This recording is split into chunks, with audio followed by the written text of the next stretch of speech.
Hello everyone. This is Learning Objective 2 of Week 5. In this video, we apply Markowitz portfolio selection in order to demonstrate how to construct an efficient frontier and identify the optimal risky portfolio. The Markowitz portfolio optimization applies the theory of diversification in order to construct the mix of optimal risky portfolios.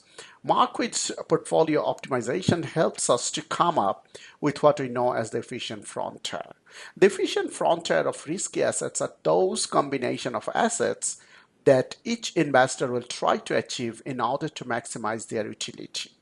So a portfolio is considered to be efficient if it is the portfolio that has the highest return for any given level of risk, or alternatively, it has the lowest risk for any given expected return.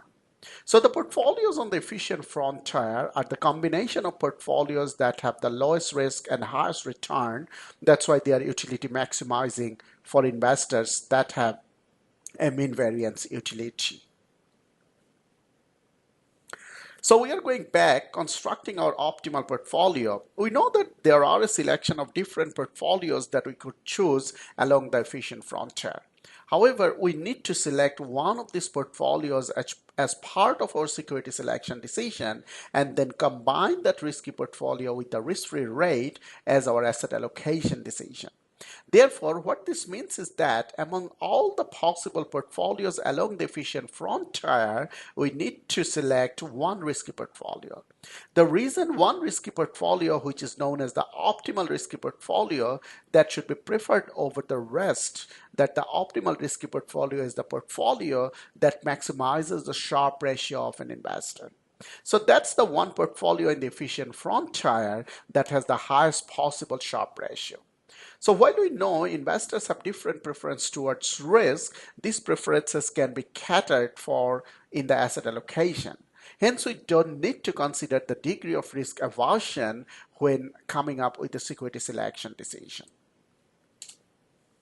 So let's have a think about how we identify the efficient frontier and particularly identify the optimal risky portfolio. So the simple example, we have two assets, BHP shares and Foster's Group shares, and the assumption of each of these assets are provided on the screen.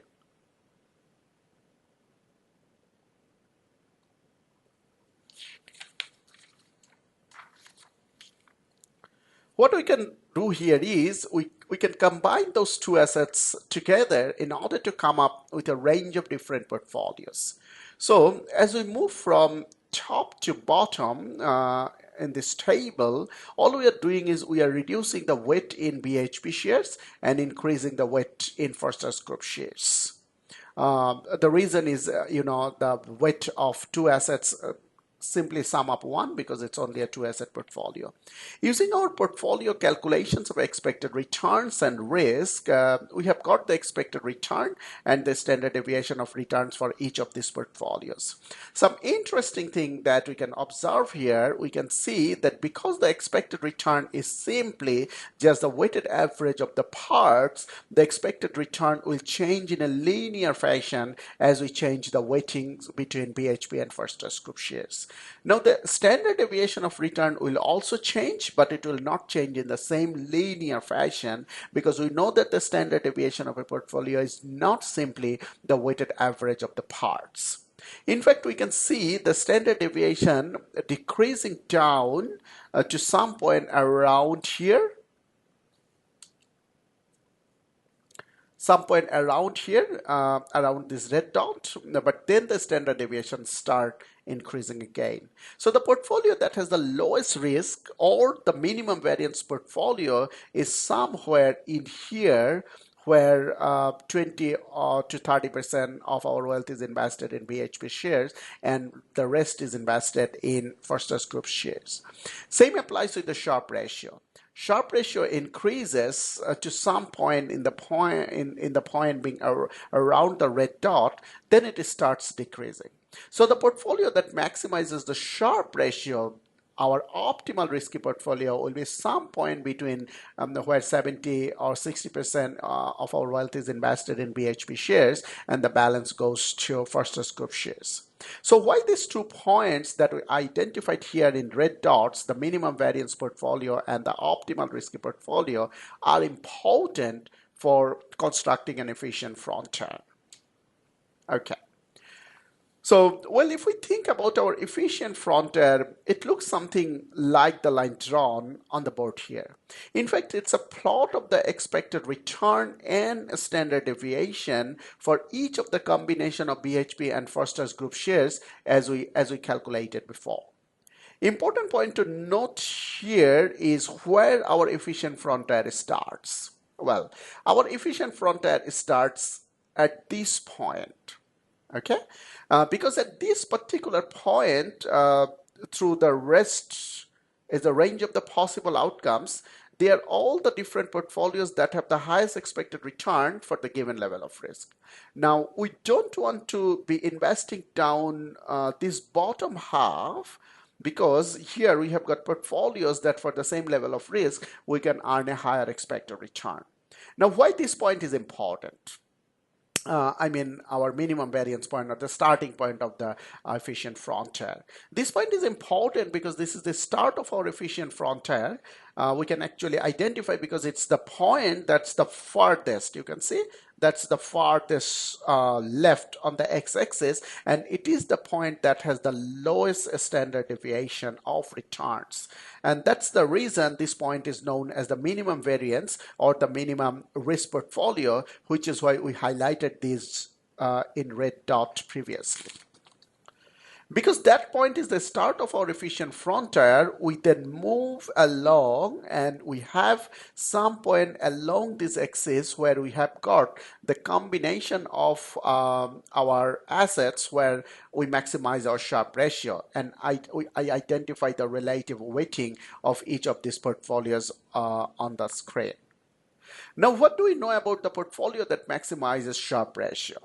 Well, there is one key characteristics. If we take the portfolio and combine it with our risk-free rate, we are going to assume the risk-free rate is 5%. We can come up with a capital allocation line that looks like something in the slide. The blue line here is the capital allocation line for combining the minimum variance portfolio with the risk-free rate, where the yellow line is the asset allocation decision, where we are combining our optimal risky portfolio with a risk-free rate. So our optimal risky portfolio, the portfolio with a maximum Sharpe ratio, will be the portfolio where the capital allocation line is tangent to the efficient frontier. It's going to be the point where the capital allocation line has the highest gradient. And the reason for that is the Sharpe ratio is simply just the gradient of a capital allocation line. So maximizing Sharpe ratio is akin to maximizing the gradient of a capital allocation line, which is important because we can see that along this yellow line here, it provides us with complete portfolio that are clearly superior to the blue line as we have got a higher expected return for each given level of risk along the yellow line. So it makes sense for the investor to take that optimal risky portfolio and diversify, undertake asset allocation by combining it with the risk-free rate of interest. That's a simple example where we have got two assets. Now, what if we generalize? What if we go to more than two assets? In this particular case, we have got 7 assets, and I'm assuming that the 7 assets have expected returns and a standard deviation of returns in the manner plotted on the diagram on your screen. Now, where we have multiple assets,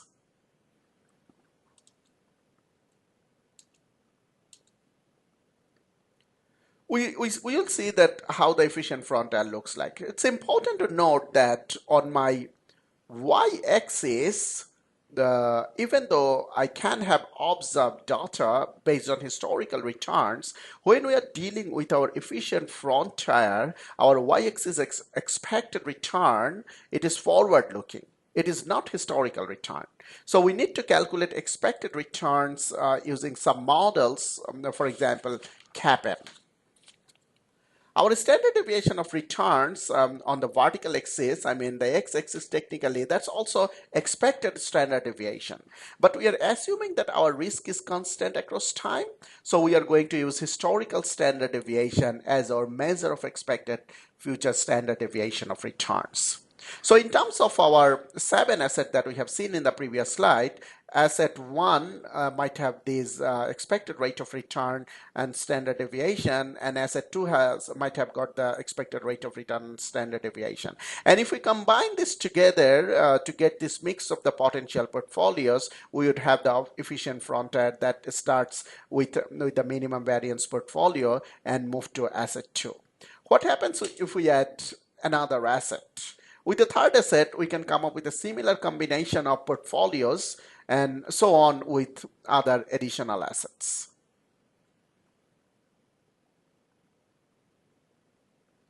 We can also take a point, this purple point here, where we have already combined asset 1 and asset 2, and we can take that point and further diversify with asset 3, or we can come up with a 3-asset portfolios. So we can come up with a whole range of such that the combination of all those portfolios will form this cloud shape. So we can see that clouds is starting to take form where we are getting all the combination, just combining 4 assets and all the possible iterations from 1 through 4 assets. So the cloud is relevant because anything inside the cloud comprises our feasible set of risky assets, that is the combination of potential portfolios that the investor has available to them within this universe of stocks. However, the investor is not going to want to invest just anywhere. They still want to be on the efficient frontier. The efficient frontier, once again, being the combination of those assets that have the highest expected return for a given level of risk.